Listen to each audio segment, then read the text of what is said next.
The massive doors of the Galactic Council's judgment chamber hissed open, with the weight of 10,000 years of authority. Ambassador Marcus Kane stepped through the threshold, his boots echoing against the crystalline floor that had been carved from a single asteroid. Above him, the chamber stretched into darkness, its walls lined with viewing platforms where representatives from over 300 species watched in absolute silence. At the center of the vast space, a single chair waited or human-sized, deliberately uncomfortable, positioned beneath a cone of harsh light that made shadows dance like living things. Marcus walked toward it with measured steps, knowing that every movement was being analyzed by sensors that could detect changes in heartbeat, blood pressure, and neural activity. The council wanted to read his fear. They would be disappointed. The tribunal rose before him like a mountain of judgment. 12 beings, each representing the most powerful civilizations in the galaxy, seated on thrones that floated 30 feet above the chamber floor. High Regent Valdris of the Andromedan hegemony occupied the center position. Her six-armed form draped in robes that shifted color with her emotions, currently a deep crimson that spoke of barely contained rage. Human. Her voice resonated through the chamber with harmonic frequencies that could shatter glass. You stand accused of violating the sacred protocols of first contact. How do you answer? Marcus remained standing, his refusal to sit in the provided chair a small act of defiance that sent ripples of whispers through the observation galleries. I answer that the question itself reveals a fundamental misunderstanding of the situation. High Regent. The chamber fell silent. For 1,000 generations, beings had come before this tribunal seeking mercy, offering tribute, begging for clemency. None had ever suggested that the council misunderstood anything. Arbiter Kethvar of the Crystal Dominion leaned forward, his translucent form pulsing with irritated light. Explain yourself, Primitive. With respect, Arbiter, the term primitive suggests a lack of development. Yet here I stand in chambers that you claim to be the pinnacle of galactic engineering, and I can identify at least 47 critical design flaws that compromise both structural integrity and defensive capabilities. The silence that followed was different now, wow. Charged with something. That might have been uncertainty. High Regent Valdris's robe shifted to a darker shade of crimson. You dare critique council architecture? I dare observe reality, Marcus replied calmly. For instance, your quantum field generators are operating at 63% efficiency due to harmonic interference from the crystalline resonance chambers. Your atmospheric processors are compensating for a 17% oxygen leak in sectors 7 through 12, and your primary defensive grid has been offline for approximately 4 hours and 26 minutes. Every being in the chamber turned toward Valdris, whose form had gone completely still. She touched a control surface on her throne's armrest, and Marcus could see the exact moment when her confidence began to crack. The readings on her display confirmed everything he had said. Impossible, breathed Judge Nexthu of the Void Collective, his darkness seeming to deepen. Our defensive grid is impenetrable. No external scan could out. External scan? Marcus allowed himself a slight smile. Judge Nexthu, who said anything about external scans? The implication hit the tribunal like a physical blow. If the human hadn't scanned from outside, that meant he had detected these flaws using only his natural senses and whatever technology he carried with him. Technology sophisticated enough to penetrate council security without triggering any alarms. Counselor Thex of the Harmony Worlds spoke for the first time, her melodic voice carrying undertones of confusion. Human, your species made first contact with us merely 6 months ago. Your fastest ships require 3 weeks to travel between star systems. Your weapons are chemical propellants and focused energy beams. How could you possibly possess scanning technology advanced enough to analyze Council Station Alpha? Marcus turned to face her directly. Counselor Thex, you assume that 6 months ago was when humanity made first contact with the galaxy. You assume that our ships require 3 weeks for interstellar travel. You assume our weapons are limited to what you've observed. His expression grew serious. What if I told you that every assumption you've made about humanity is wrong? High Regent Valdris rose from her throne, her massive form casting shadows across the chamber floor even from 30 feet above. You're claiming that humanity has been deceiving the Council? That you possess capabilities beyond what you've revealed? I'm claiming that the Council has been remarkably unobservant, Marcus replied.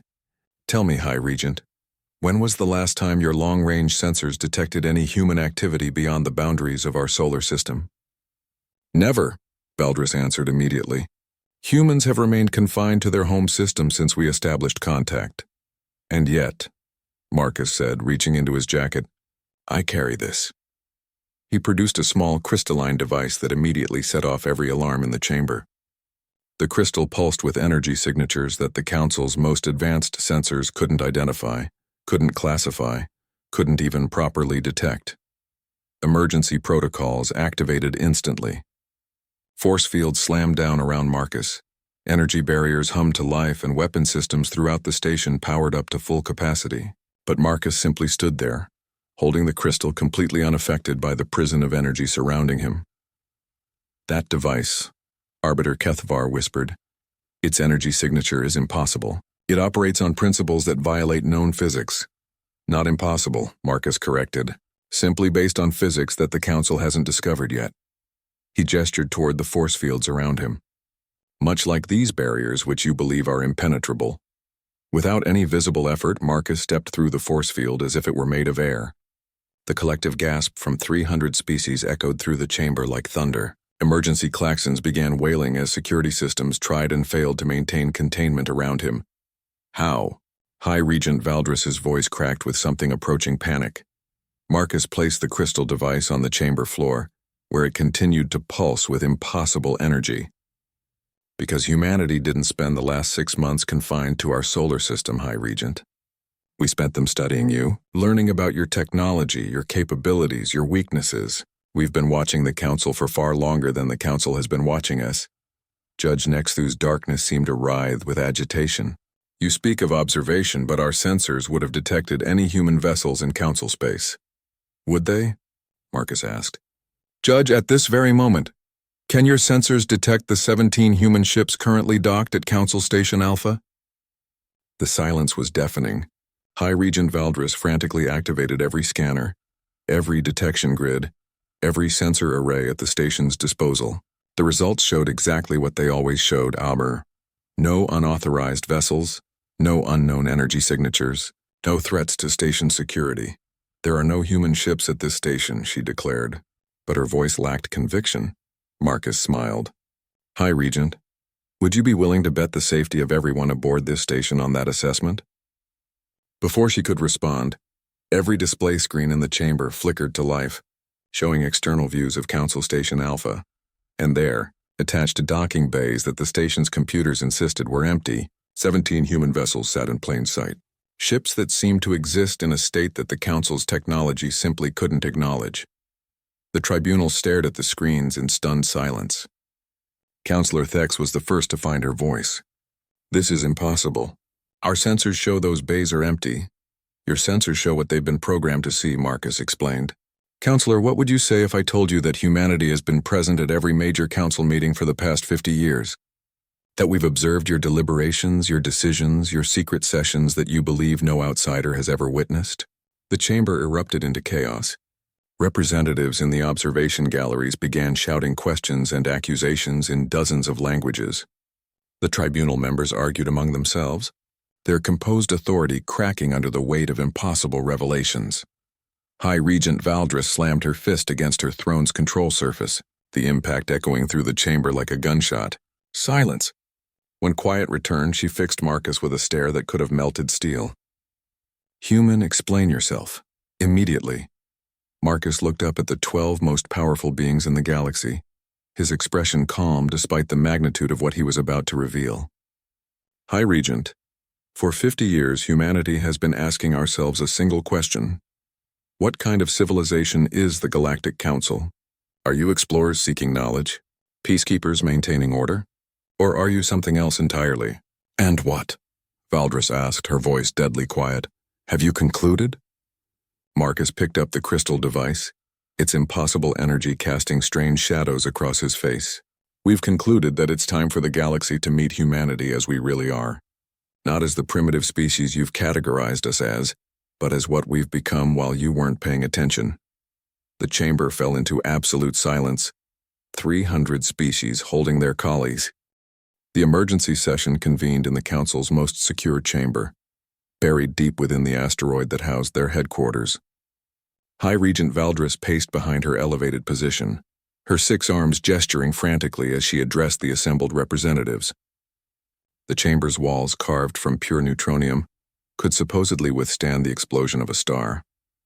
Today they felt as fragile as paper. Ambassador Marcus Kane sat in the center of the chamber, no longer bound by force fields that had proven useless. The crystalline device rested on the table before him, its impossible energy signature continuing to confound every sensor trained upon it. Around the chamber's perimeter, the galaxy's greatest military minds huddled over, tactical displays that showed nothing but their own growing confusion. Admiral Zaythorn of the War Collective slammed his armored fist against his console. "This is intolerable! One human sits before us with a single device, and our entire security apparatus becomes worthless. I demand immediate mobilization of the full Council fleet." "To what end?"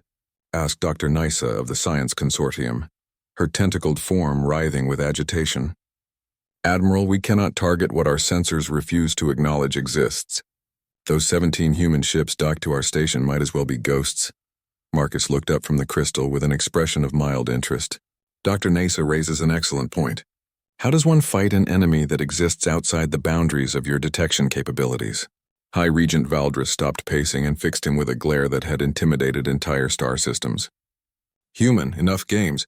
You claim your species has been observing us for 50 years. Prove it." "Very well." Marcus touched the crystal, and instantly every display screen in the chamber came alive with images.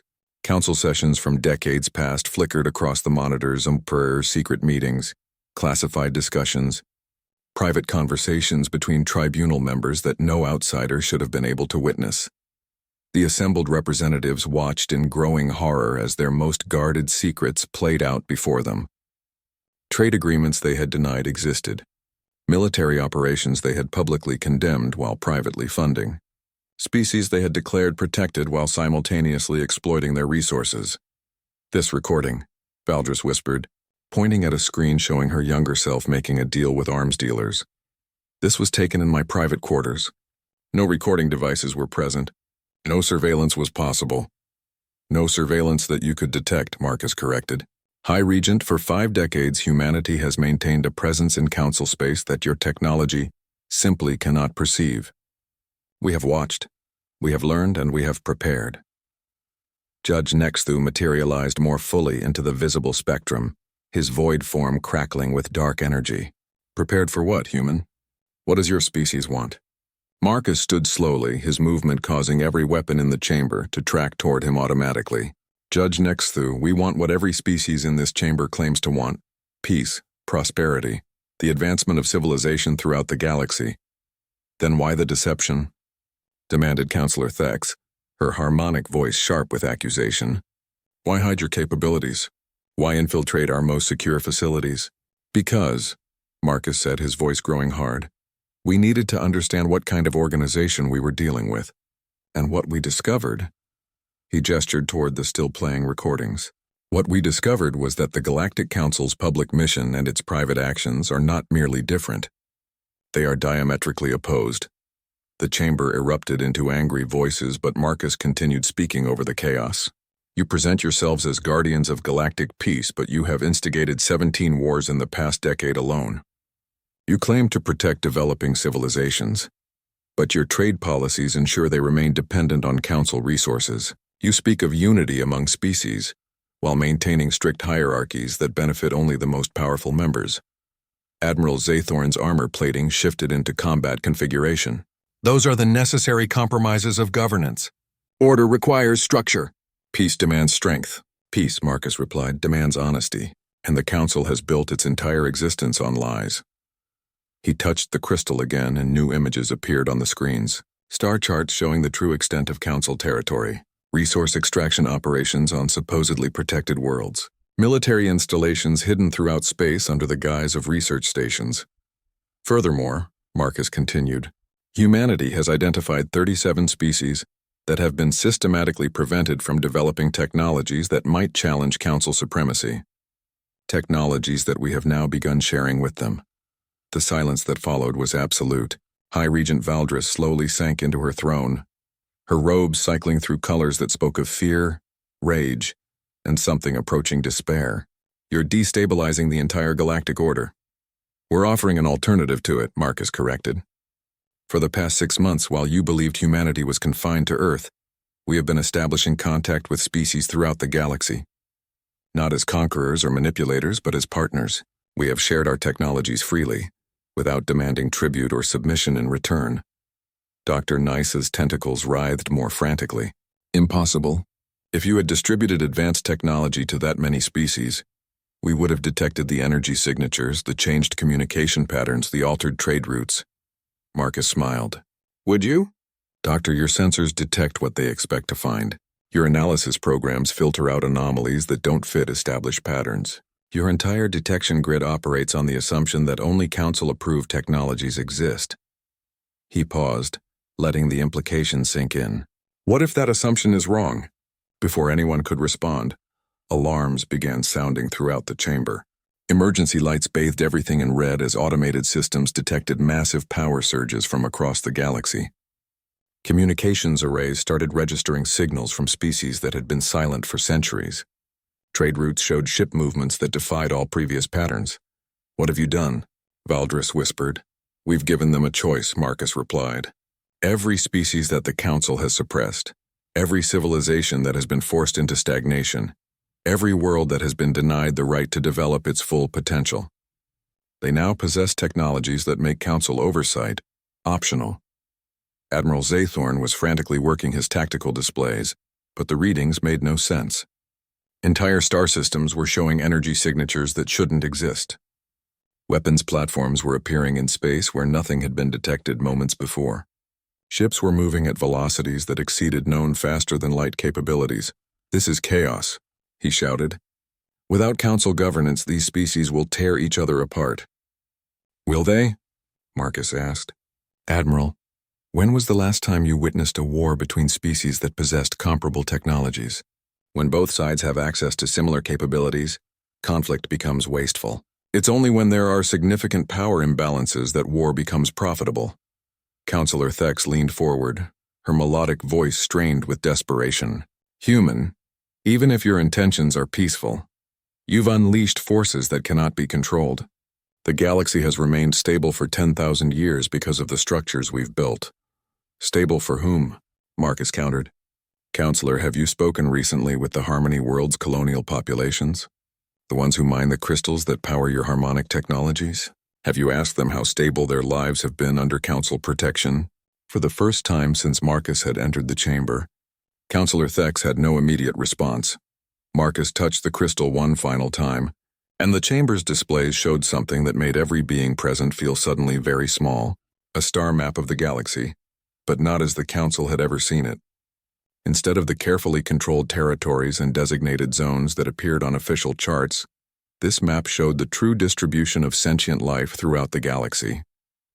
Thousands of species that the Council had never contacted, hundreds of civilizations that had been ignored because their territories lacked valuable resources, entire sectors that had been designated as empty space but were actually teeming with life. The galaxy, Marcus said quietly, is much larger and more complex than the Council has ever acknowledged, and as of today, it's no longer yours to control. High Regent Valdris stared at the display with 6 eyes that reflected the light of 10,000 stars. What do you want from us, human? What are your terms? Marcus picked up the crystal and slipped it back into his jacket. High Regent, we don't have terms.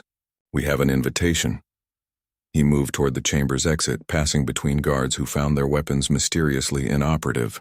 The Council can continue to exist, but as one voice among many, rather than the sole authority over galactic affairs. You can maintain your territories and your influence through cooperation and mutual benefit, rather than coercion and suppression. And if we refuse? Valdris asked. Marcus paused at the chamber's threshold and looked back at the most powerful beings in the galaxy. Then you'll discover just how limited your power really was. His expression softened slightly. High Regent, we... The Council war room hummed with desperate activity, as tactical displays showed the galaxy transforming before their eyes. High Regent Valdris stood at the center of the chaos, her 6 arms coordinating multiple communication streams while her advisors fed her a constant stream of reports that grew more alarming by the hour. The Helios Confederation has declared independence from Council. Oversight, announced Communications Director Veltar, his voice cracking with stress. They're broadcasting new technologies across 17 star systems. Our trade embargoes are now completely ineffective. Admiral Zathorn slammed his armored fist against the main tactical table. Ineffective? Their entire defense grid was constructed with Council-approved components. How are they suddenly immune to our disruption protocols? Because their defense grid isn't what it appears to be, replied Dr. Nasa, her tentacles writhing over analytical instruments. Admiral, every sensor reading we're receiving suggests that these species have somehow replaced their entire technological infrastructure overnight. The energy signatures don't match anything in our databases. Valdris felt a chill that had nothing to do with the chamber's temperature controls. Doctor, are you saying that humanity has equipped dozens of species with completely unknown technologies? Not unknown, Nasa corrected, her voice barely above a whisper. Impossible. The quantum resonance patterns violate fundamental laws of physics. The power outputs exceed theoretical maximums. It's as if someone has rewritten the basic rules that govern how the universe functions. Before anyone could respond, the chamber's priority communication system activated. The massive holographic display flickered to life, showing Ambassador Marcus Kane standing in what appeared to be the bridge of a human vessel. But the background details visible behind him suggested technology that made even the Council's most advanced ships look primitive. High Regent Valdris, Marcus said, his voice carrying clearly across the light years between them. I trust you've been monitoring the day's developments. Valdris stepped forward, her composure hanging by threads.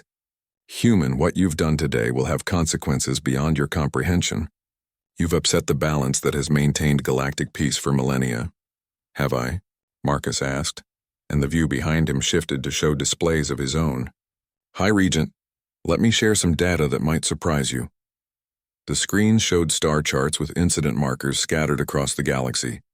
In the past 10 hours, since various species gained access to defensive technologies that make them immune to Council coercion, the rate of armed conflicts throughout the galaxy has dropped to 0.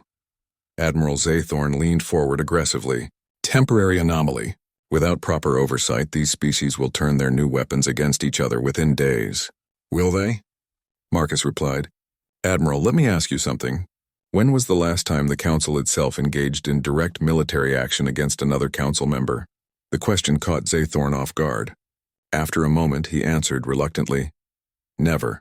Council members don't fight each other because we maintain comparable force levels. Exactly, Marcus said with a slight smile. Mutual assured destruction tends to discourage conflict. When everyone possesses sufficient defensive capabilities to ensure their survival, warfare becomes a waste of resources rather than a viable political tool. Counselor Thex appeared on a secondary display, having joined the conversation from her own command center. But human, the technologies you've distributed, they exceed anything the Council has ever developed. Where did they come from? Marcus turned to face her display directly. Counselor Thex, that's the question that should have been asked 50 years ago. Where has humanity been during all those decades when we supposedly possessed only primitive technologies? The war room fell silent except for the constant stream of data flowing across monitoring stations. Everyone present knew they were about to learn something that would fundamentally change their understanding of the galaxy.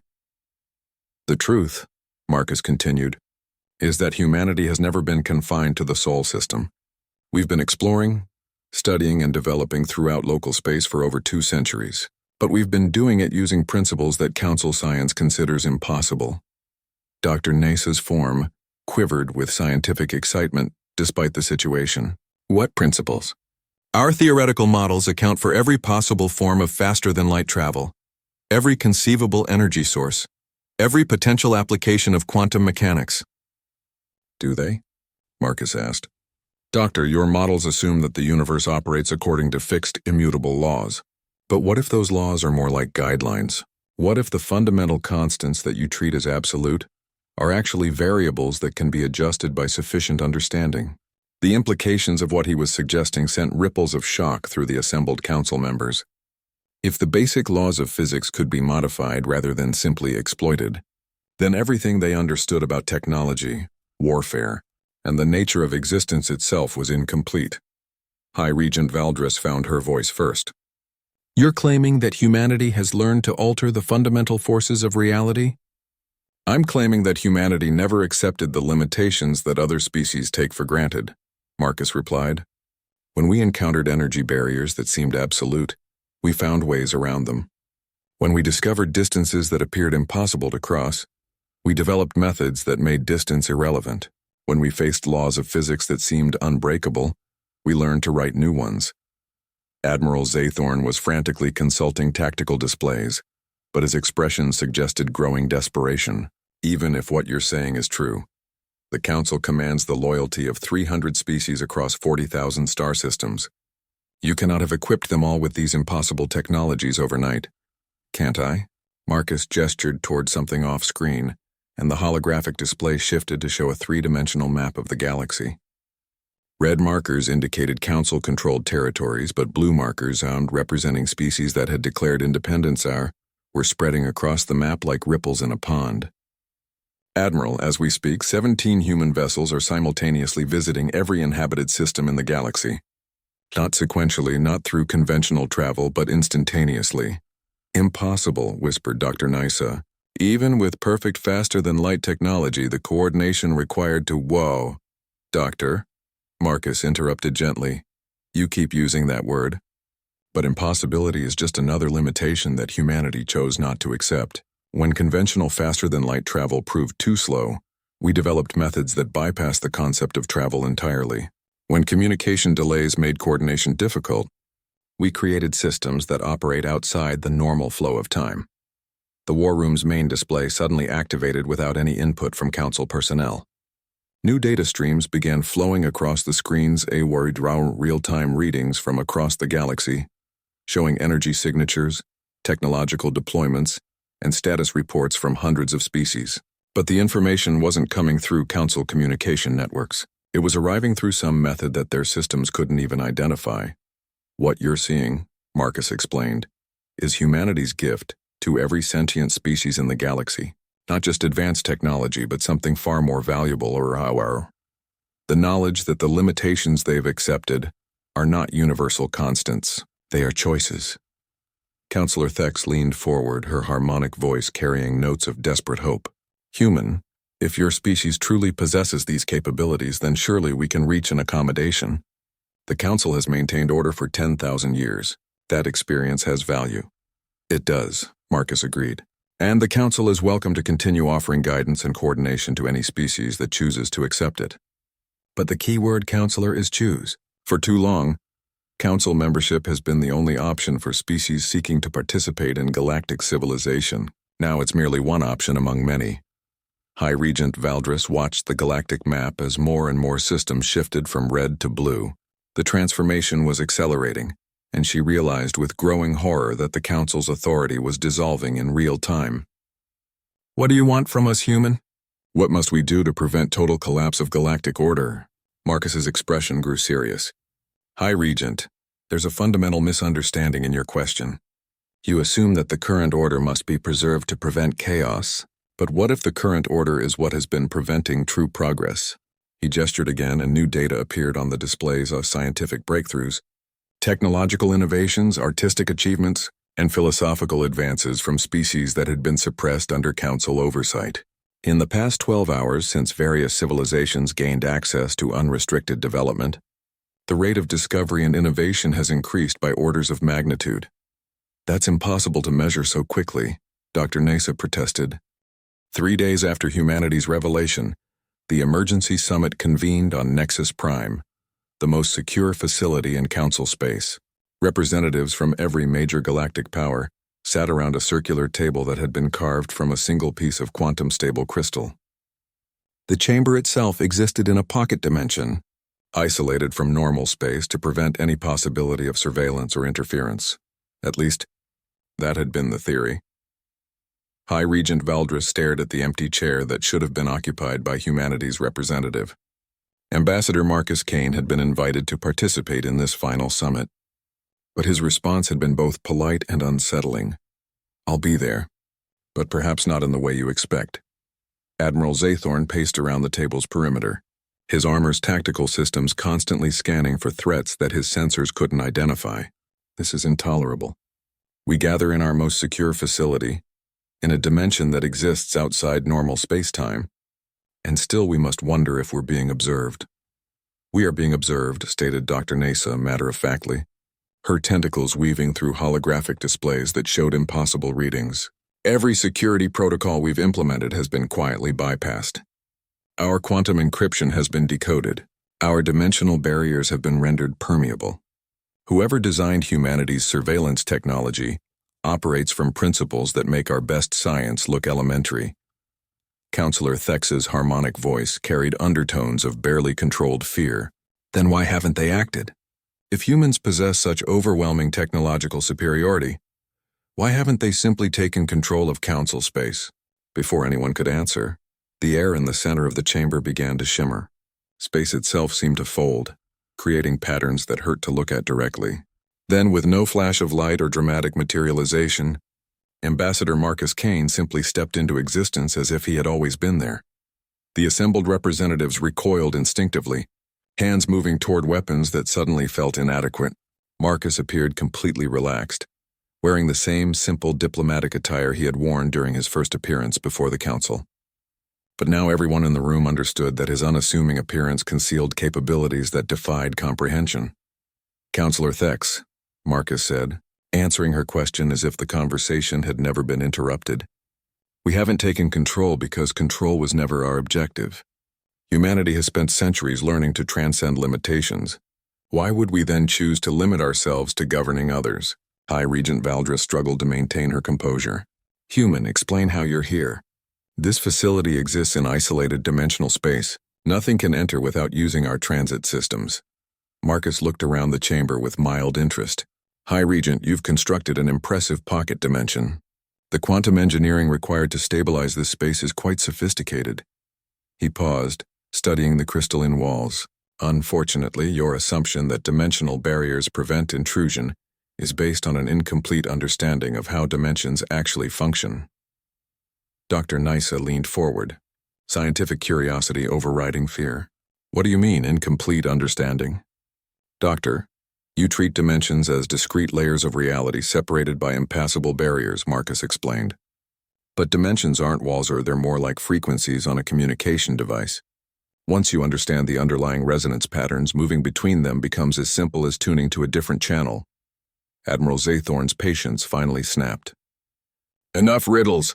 Humans, speak plainly. What does humanity want? What are your demands?" Marcus turned to face him with an expression of genuine surprise.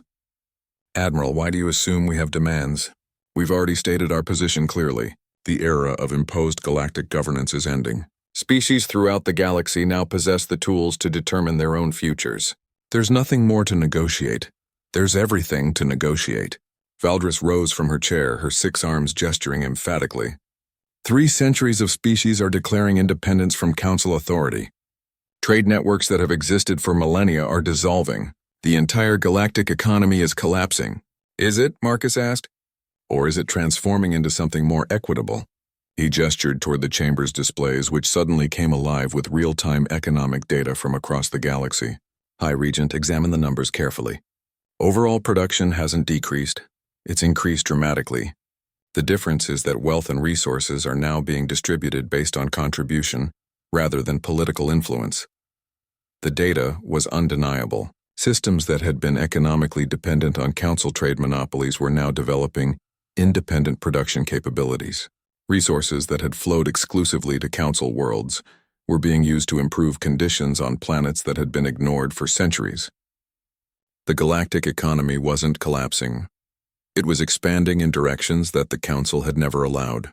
Counselor Thex studied the displays with growing amazement. This level of economic transformation should have taken decades to implement. How have so many species adapted so quickly? Because adaptation wasn't required, Marcus replied. Counselor, these species always possessed the knowledge and capabilities necessary for independent development. They only lacked access to the tools that the council kept restricted. Once those artificial barriers were removed, natural progress resumed immediately. Dr. Nice's tentacles moved frantically over her analytical instruments.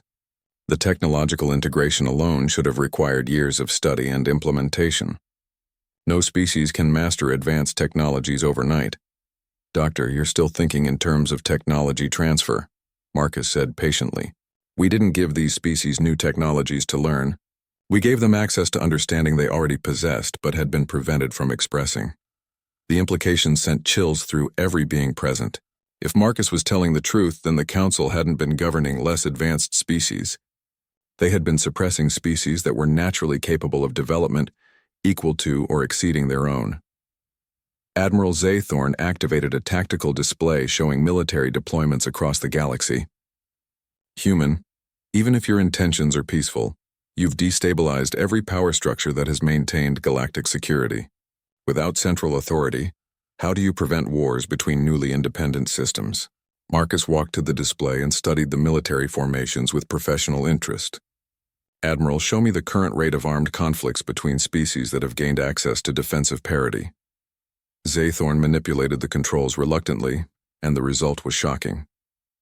In every region where newly independent species possessed comparable defensive capabilities, the rate of conflict had dropped to zero.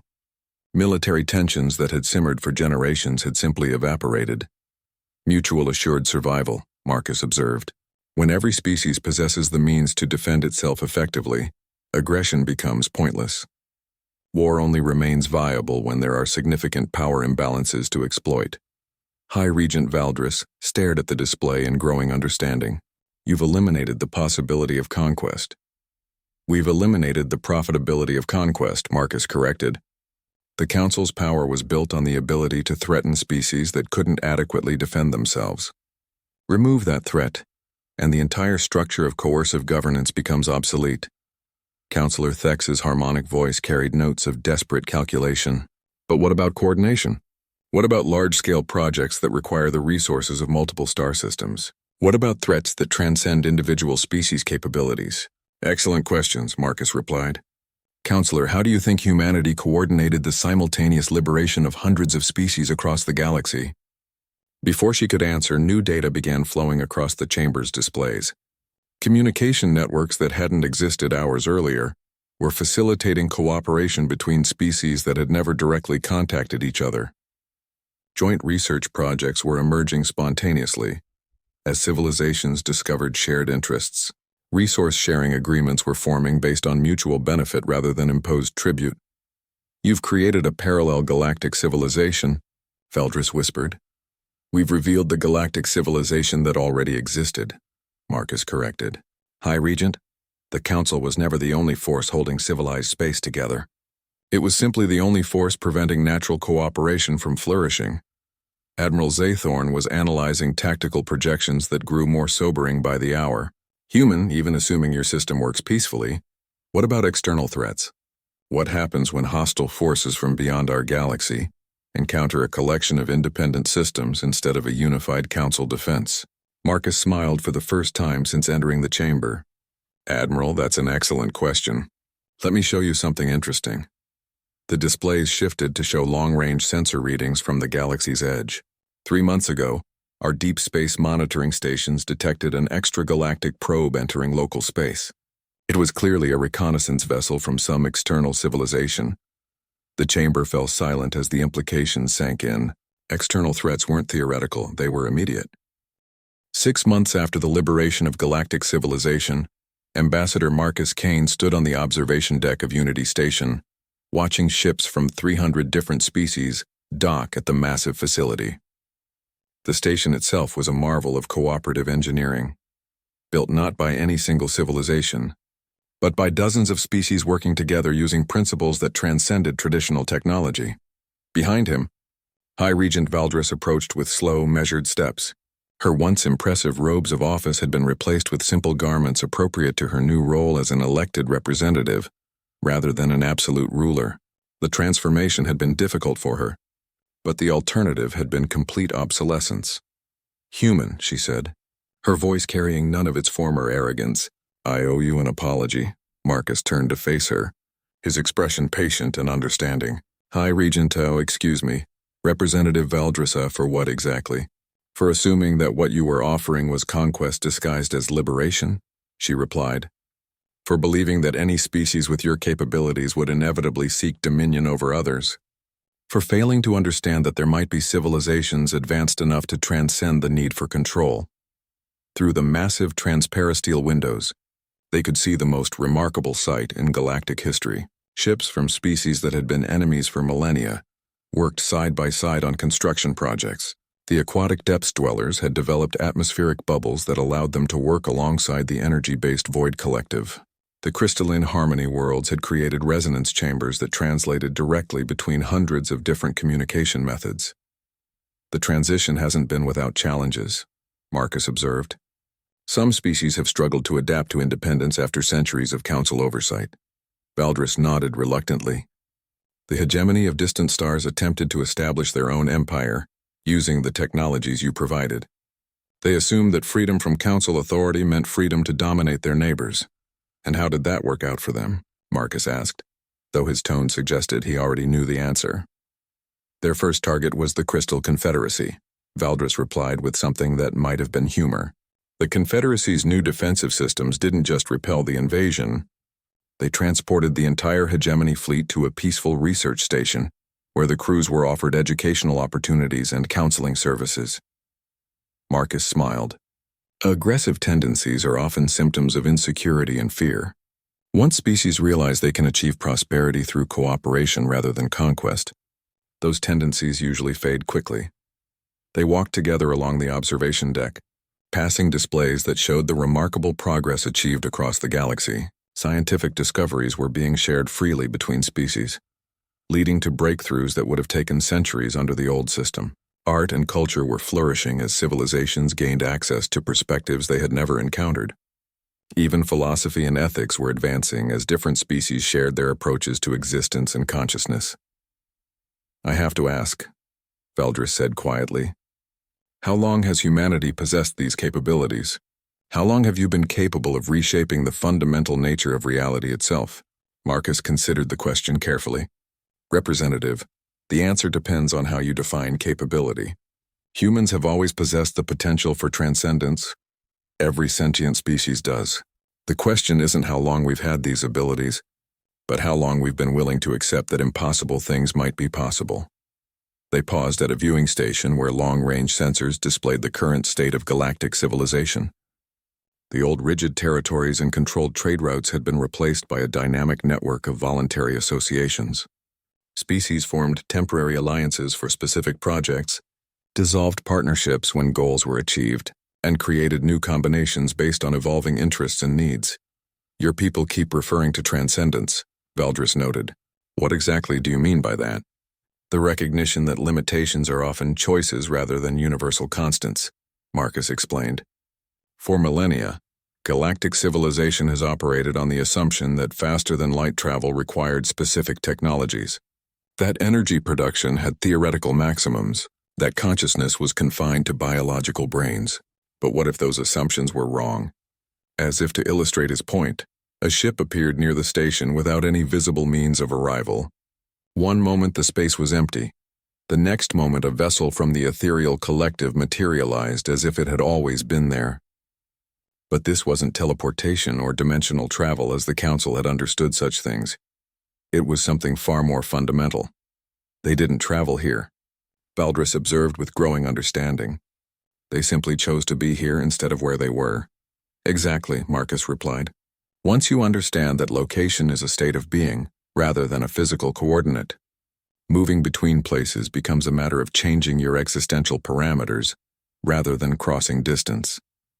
Through the station's communication systems, they could hear the constant flow of collaboration between species. The Harmony Worlds were sharing consciousness expansion techniques with the Mechanical Synthesis Collective. The Depths Dwellers were working with the crystalline formations to develop new forms of living architecture. Even the formerly aggressive War Collective had discovered that their strategic capabilities made them excellent coordinators for peaceful mega-projects. What about the Council? Valdris asked. What role do we play in this new galaxy? Marcus gestured toward a section of the station where former Council representatives worked alongside beings from dozens of other species. The same role as everyone else are contributing your knowledge and experience to collective endeavors while learning from others. The difference is that participation is now voluntary rather than mandatory. They reached the central hub of the observation deck, where a massive holographic display showed the current state of the entire galaxy. What they saw would have been inconceivable under the old system. Independent species were freely sharing resources across vast distances. Scientific research was advancing exponentially as civilizations combined their unique perspectives. Even conflicts, when they arose, were being resolved through innovative methods that benefited all parties involved. I still don't understand how you coordinated all of this, Valdris admitted. The simultaneous liberation of hundreds of species, the instant deployment of advanced technologies, the immediate establishment of communication networks spanning the galaxy. The logistics alone should have been impossible. Marcus looked at her with an expression of gentle amusement. Representative, you're still thinking in terms of coordination and deployment. But we didn't coordinate anything. We simply removed the barriers that were preventing natural coordination from occurring. Before Valdris could ask for clarification, new alerts began appearing on the display, but these weren't warnings of conflict or crisis. They were notifications of breakthrough discoveries and successful collaborations happening throughout the galaxy. A joint research project between 12 species had unlocked new principles of matter conversion. An artistic collaboration between the musical, Harmony Worlds and the Visual Crystal Confederacy had created forms of beauty that transcended traditional sensory experience. Every hour brings new wonders, Valdris observed. It's as if the entire galaxy was waiting for permission to achieve its full potential. Not permission, Marcus corrected. Opportunity. The capacity for transcendence has always existed within every sentient species.